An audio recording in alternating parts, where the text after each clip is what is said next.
दोस्तों, आज मैं आपको सुनाने जा रहा हूं अपनी मंडली की सदस्य श्वेता बोथरा की लिखी कहानी गुल्लक। श्वेता मंडली में नई नई दाखिल हुई हैं, नई स्टूडेंट हैं और उनकी आज ये पहली कहानी है, इसलिए उनको बहुत बधाइयां और उम्मीद है कि उनको आप सबका प्यार और आशीर्वाद मिलता रहेगा। चलिए शुरू करता हूं कहानी। बीकानेर की घुमावदार संकरी गलियों को अपने छोटे छोटे पैरों से तेजी से नापता हुआ 7 साल का हर्ष घर में घुसते ही सीधे छत की ओर बढ़ गया। सीढ़ियां चढ़ते हुए उसकी निक्कर की जेब में पड़े सिक्के खनखना रहे थे। किसी को आवाज ना आए इसलिए दोनों हाथों से जेब को पकड़कर वो जल्दी जल्दी चढ़ाव चढ़ने लगा। छत पर पहुंचते ही एक कोने में रखी पत्थर की सिल्ली के पीछे जैसे ही उसने हाथ डाला, उसकी आंखें चमक गईं। उसकी मिट्टी की गुल्लक सही सलामत थी। गुल्लक को गोदी में रखकर कुछ सिक्के और एक 10 का नोट हर्ष ने खुशी खुशी उसमें डाल दिए।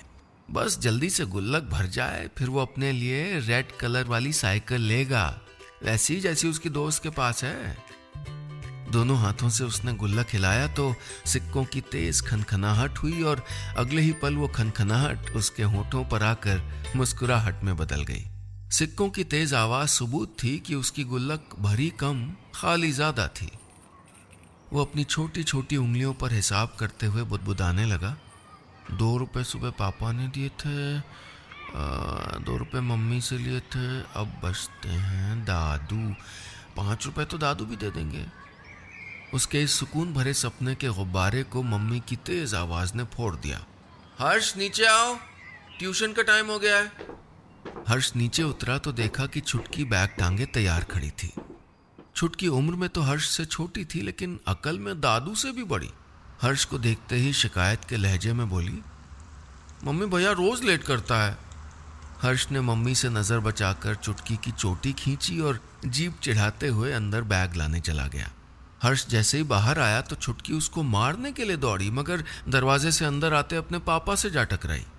पापा बहुत गुस्से में थे, वो कुछ बड़बड़ा रहे थे।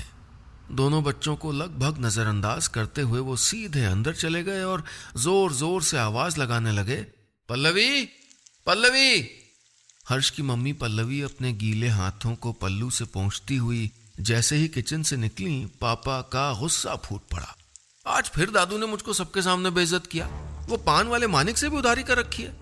अभी दुकान से घर आ रहा था तो उस मानिक के बच्चे ने 8-10 लोगों के सामने रोक के मुझसे कहा कि दादू का 800 रुपए उधार है, आज चुकाने को कह गए थे पर अभी तक आए नहीं, आप देख लीजिएगा।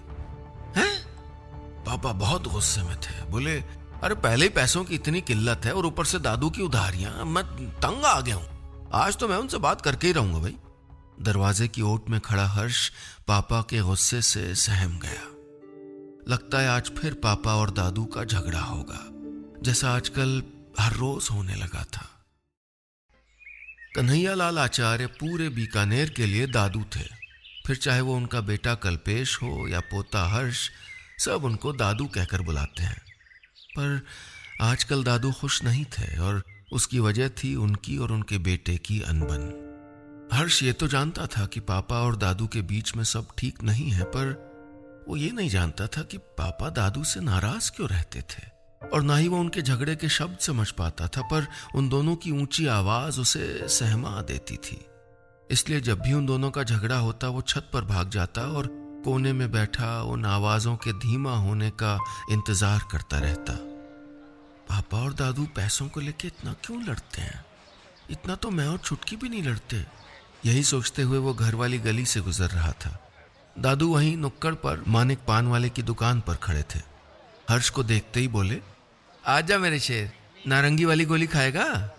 हर्ष का मन तो हुआ कि मुंह अप डाउन की पोजीशन में हिला दे, लेकिन दादू की उधार वाली आदत और पापा की डांट के बारे में सोचकर लटके हुए मुंह को लेफ्ट राइट में घुमाकर आगे बढ़ गया। दादू भी उसके पीछे चले आए। उसका लटका हुआ चेहरा देखकर उन्हें समझ आ गया था कि आज फिर घर पे कुछ हुआ है। उन्होंने हर्ष से पूछा, क्यों, तेरे पापा ने कुछ कहा क्या? हर्ष ने सर झुकाकर मासूमियत से कहा, आप मानिक अंकल को पैसे नहीं देते हो तो वो पापा से पैसे मांगते हैं, फिर पापा आप पे गुस्सा करते हैं। देखना पापा आज आपको डांटेंगे। हर्ष की रोनी शक्ल देखकर दादू को हंसी आ गई। वो बनावटी गुस्से से बोले, मजाल तेरे पापा की जो मुझको डांटे। बूढ़ा मैं हुआ हूं, सठिया तेरा पापा गया है। तू चिंता मत कर, मैं उसको ऐसा चिल्लाऊंगा ना कि रोते रोते सॉरी बोलेगा मुझको। हर्ष पापा के सुबक सुबक के रोने की कल्पना करके ही खिलखिलाकर हंसने लगा। दादू भी जोर से हंस दिए। हर्ष ने पापा और दादू को कितनी ही बार इसी तरह हंसते देखा था। दोनों जब साथ में हंसते तो पूरा घर गूंज जाया करता था। कभी कभी तो हर्ष और छुटकी उनकी हंसी की आवाज से डर भी जाया करते थे। पापा कितना ख्याल रखते थे दादू का। उनके सुबह के नाश्ते से रात की दवाई तक कभी कुछ नहीं भूलते थे। पर अब दोनों पता नहीं क्यों एक दूसरे से कट्टी हो गए हैं। पूरी बात तो हर्ष को नहीं पता, पर उसको थोड़ा याद है कि 2 साल पहले दादू की दुकान में आग लग गई थी। वही दुकान जो उन्होंने रिटायरमेंट के बाद जिद करके खोली थी। पापा ने तो मना भी किया था, पर दादू बोले, बाप तू है कि मैं। एक रात दुकान में शॉर्ट सर्किट हो गया। तब से रोज ही पापा दादू को कुछ न कुछ सुना देते थे कि कितना समझाया था, सारे पैसे दुकान पर मत लगाइए, पर आप किसी की सुनते कहाँ है। इंश्योरेंस ही ले लिया होता। अब एक अपनी कमाई से मैं बच्चे पालूं या आपका उधार चुकाऊं। तब से दादू उदास रहने लगे थे और पापा चिड़चिड़े। हर्ष को तो समझ ही नहीं आता था कि वो दादू और पापा की सल्ली कैसे कराए। आज मंगलवार था, सो मार्केट बंद था। आज पापा घर पर ही थे और दादू भी। और आज ही का दिन था जब हर्ष का डर आसमान छू रहा होता था। वो आज दिन भर बस यही प्रार्थना करता रहा कि प्लीज भगवान जी पापा और दादू का झगड़ा मत करवाना। गर्मियों के दिन थे। घड़ी भी अलसाई हुई दोपहर के 2 बजा रही थी। पापा दुकान के किसी हिसाब किताब में उलझे थे। हर्ष और छुटकी स्कूल से लौटे थे और अपने बैग की तरह ही सोफे पर राड़े टेढ़े लेटे हुए थे कि तभी छुटकी ने धीरे से हर्ष के कान में कहा, भैया मैंगो जूस पीना है। हर्ष ने उदासी से कहा, घर पर तो नहीं है, खरीद के लाना पड़ेगा। फिर थोड़ा फुसफुसा के बोला, पापा से पैसे मांग। छुटकी इतराते हुए बोली, मैं क्यों मांगू, तू मांग।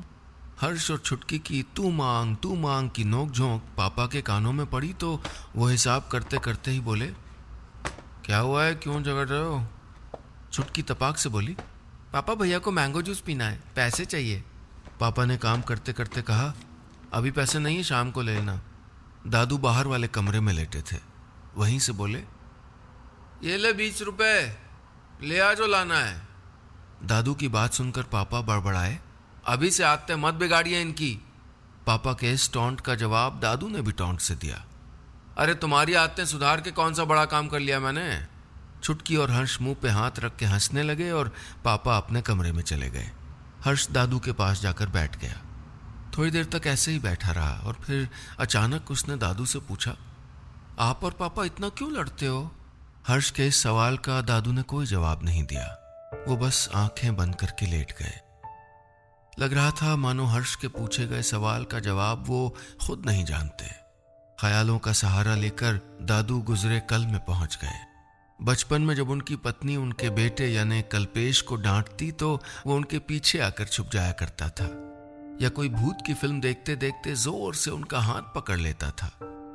यहां तक कि खुद 2 बच्चों का बाप होने के बाद भी कभी कभी बच्चों की तरह दादू से कहता, दादू देखो ना इस हिसाब में क्या दिक्कत है, मेरे बस का नहीं है ये। वो तो उसके हीरो थे, उसके दोस्त थे, उसका सहारा थे। बस एक हादसे ने उनसे वो सब छीन लिया। उनके दिमाग में अब बस एक ही ख्याल था, क्या बीते दिन लौट नहीं सकते।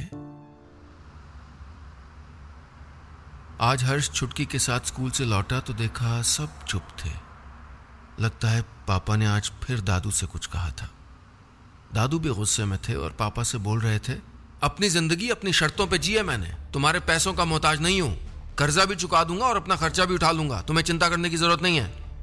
हर्ष जानता था कि दादू उदास हैं, पर पापा ये बात पता नहीं क्यों नहीं समझते।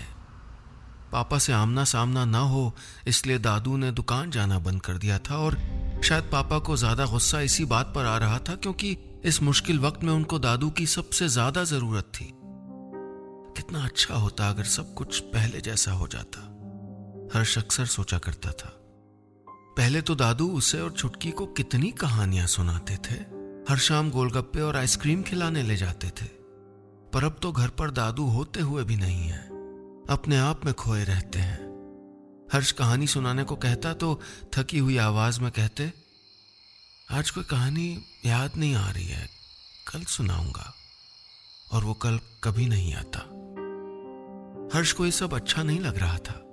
वो समझ नहीं पा रहा था कि जब वो और छुटकी लड़ते हैं तो पापा कैसे दोनों से सॉरी बुलवाकर लड़ाई खत्म करवा देते हैं, तो वो और दादू आपस में सॉरी बोलकर हाथ क्यों नहीं मिला सकते। हर्ष चाहता था कि दादू और पापा के बीच में सब पहले जैसा हो जाए, पर सिर्फ उसके चाहने से कहाँ कुछ ठीक होने वाला था। हर्ष आज फिर कुछ रुपए मुट्ठी में दबाकर तेजी से छत की तरफ जा रहा था। छुटकी ने उसको ऊपर जाते देखा तो वो भी पीछे चल दी। जब उसने देखा कि हर्ष वो पैसे गुल्लक में डाल रहा है तो उसने हैरानी से पूछा, भैया ये क्या कर रहा है? हर्ष ने बड़े बूढ़ों की तरह छुटकी को समझाते हुए कहा, देख पहले दादू और पापा दोनों हमारी जिद पूरी कर देते थे, पर अब तो वो दोनों पैसे को लेकर लड़ते रहते हैं ना, इसलिए मैं नई साइकिल लेने के लिए खुद ही पैसे इकट्ठे कर रहा हूँ। फिर थोड़ा रुक कर बोला, अगर तुझे भी साइकिल पे बैठना है तो तुझे भी पैसे देने पड़ेंगे। छुटकी थोड़ी मायूसी से बोली, मेरे पास 5 रुपए थे, उसकी तो मैंने चॉकलेट खा ली। फिर थोड़ी उत्सुकता से बोली, मम्मी से 2 रुपए लाकर दे दूं? हर्ष ने उसको समझाते हुए कहा, पागल, सिर्फ 2 रुपए नहीं, बहुत सारे पैसे इकट्ठे करने पड़ेंगे, पूरे 2000 रुपए, तब जाके अच्छी साइकिल आएगी। छुटकी चहक के बोली, 2000 मतलब पिंक नोट ना भैया? हर्ष ने अपनी उंगलियों पर हिसाब लगाते लगाते कहा, हाँ अब मेरे को काउंट करने दे। हर्ष फिर से काउंटिंग में बिजी हो गया और पिंकी 2000 रुपए और नई साइकिल के ख्यालों में खो गई। अगले दिन से छुटकी ने भी हर्ष की तरह साइकिल के लिए पैसे इकट्ठे करने शुरू कर दिए। पापा, मम्मी, दादू सब से वो कभी चॉकलेट खाने के लिए पैसे मांगती, कभी बलून खरीदने के लिए, और अगर वो पैसे देने से मना कर दे तो ऑस्कर विनिंग परफॉर्मेंस दी जाती और चीख चीख के आरोप लगाया जाता कि भैया को सब पैसे दे देते हैं, मुझे कोई नहीं देता। हाँ, कभी कभी गोलगप्पे देखकर छुटकी के मुंह में आया पानी पैसे इकट्ठे करने के प्लान पर पानी फेरने की कोशिश करता था, तो कभी आइसक्रीम देखकर हर्ष की हिम्मत पिघलने लगती। पर जैसे तैसे दोनों बेचारे अपनी इच्छाओं को मारकर गुल्लक का पेट भर रहे थे। और इस बार हर्ष ने गुल्लक हिलाया तो सिक्कों की खनखनाहट की आवाज कम थी, मगर हर्ष की हंसी की आवाज बढ़ गई थी। वो छुटकी से बोला, गुल्लक कितना भारी हो गया छुटकी? छुटकी ने अपने सारे दांत दिखाकर बड़ी सी स्माइल दी, बोली, अब साइकिल कब लाएंगे भैया? पर हर्ष कुछ जवाब देता उससे पहले ही पापा की तेज आवाज आई, भैया पापा फिर दादू से लड़ रहे हैं। आवाज सुनते ही छुटकी घबरा गई, पर आज हर्ष नहीं डरा। छुटकी के सहमे हुए चेहरे को देखकर उसका सारा डर खत्म हो गया। उसने सोच लिया था कि वो अब पापा को दादू से लड़ने नहीं देगा। हर्ष छुटकी के साथ जब कमरे में पहुंचा तो देखा कि दादाजी सोफे पर बैठे थे और पापा गुस्से में उनसे पूछ रहे थे, आपसे बात कर रहा हूं मैं, क्या जरूरत थी फूफा जी से पैसे लेने की? मुझसे भी तो मांग सकते थे। छुटकी सहम कर हर्ष के पीछे छुप गई। हर्ष ने दादू की ओर देखा। वो चुप थे, लेकिन उनकी आंखें भरी हुई थी। पापा अब भी गुस्सा कर रहे थे। हर्ष थोड़ी देर उन्हें देखता रहा, फिर अपनी टी शर्ट पर कसे छुटकी के हाथ छुड़ाकर छत की ओर भाग गया। थोड़ी देर में जब वो लौटा तो उसके हाथ में उसका गुल्लक था। हर्ष ने गुल्लक पापा के सामने जाकर रख दिया। बोला, पापा इसमें बहुत सारे पैसे हैं, आप पूरे पैसे ले लो, मैं चॉकलेट भी नहीं खाऊंगा, साइकिल भी नहीं मांगूंगा, सारे पैसे सेव कर लूंगा, पर प्लीज दादू पर गुस्सा मत करो। बोलते बोलते उसका चेहरा लाल हो गया, उसकी आवाज अटकने लगी, लेकिन उसने अपने आंसू नहीं बहने दिए। दरवाजे पर पर्दे का कोना पकड़कर खड़ी छुटकी और भी डर गई थी। हर्ष को ऐसे अपने सामने देखकर पापा सन्न रह गए, जैसे किसी ने अचानक मुंह पर ठंडा पानी मारकर गहरी नींद से जगाया हो। पापा और दादू दोनों ने एक नजर एक दूसरे को देखा और फिर नजरें फेर ली। कुछ देर दोनों बुत बने बैठे रहे और फिर अपने अपने रास्ते पकड़कर घर से निकल गए। दिन की उदासी को ढांकने रात आ गई, खामोशी वाली रात। पर यह खामोशी उदासी वाली नहीं थी, सुकून वाली थी। दादू पलंग पर लेटे थे। हर्ष को उन्होंने आज अपने पास ही सुला लिया था, लेकिन नींद उनकी पलकों से कोसों दूर थी। तभी दरवाजे पर आहट हुई तो हर्ष की नींद खुल गई। उसने चौंक कर देखा, दरवाजे पर पापा खड़े थे। बाबूजी, ये दूध और दवाई, उन्होंने हिचकते हुए कहा। दादू भी पापा को इतने दिनों बाद अपने कमरे में देखकर हैरान थे। उनके मुंह से धीरे से निकला। पापा ने दूध का ग्लास और दवाएं मेज पर रखी और थोड़ी देर वहीं खड़े रहे, पर न उन्होंने कुछ कहा न दादू ही कुछ बोले। फिर पापा बाहर चले गए। हर्ष एक बार फिर उदास हो गया। लेकिन सुबह जब वो उठा तो घर का नजारा कुछ और ही था। वो आंखें मलते हुए बाहर आया तो उसने देखा कि पापा चाय की चुस्की ले रहे थे और तभी दादू तैयार होकर हॉल से निकले और दुकान की चाबी कील से निकालते हुए पापा से बोले, अब चल भी, कितनी चाय पिएगा? दुकान का शटर क्या तेरा बाप खोलेगा? हर्ष खिलखिला कर हंस दिया और इस बार हंसी की थोड़ी सी झलक पापा के होठों पर भी थी। शायद दादू और पापा में सल्ली हो गई थी। बस इतनी सी थी ये कहानी।